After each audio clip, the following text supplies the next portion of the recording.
تیسرا واقعہ یہ ہے کہ ڈیرہ غازی خان میں ایک جھگڑا ہوا قادیانیوں سے.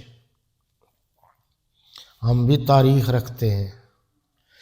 اور قادیانیوں سے جھگڑا اس بات پر ہوا کہ مسلمانوں کے قبرستان میں وہ قادیانی کو دفن کرنا چاہتے.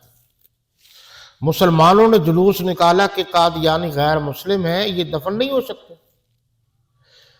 تو رپھڑ پڑ گیا. پولیس نے لاٹھی چارج کیا اور توسیع صاحب کی جو پنڈلی تھی، صحت مند تھے حضرت توسیع صاحب، آپ جانتے ہیں، اور صحت کا خیال بھی رکھتے تھے. پنڈلی پر انہوں نے خوب ڈنڈے مارے. وہ پنڈلی ان کی سوج گئی زخمی.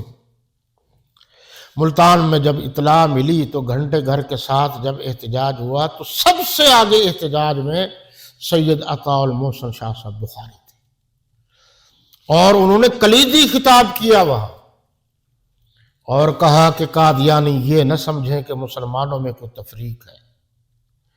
میں اور میری جماعت علماء کی خادم ہے. حضرت توسوی رحمۃ اللہ تعالیٰ، اب میں کہہ رہا ہوں رحمۃ اللہ تعالیٰ، اس وقت تو باحیات تھے. اگر کوئی نقصان پہنچا تو ہم ملک میں امن کی ضمانت نہیں دے سکتے. یہ تھا پیار، یہ تھی محبت.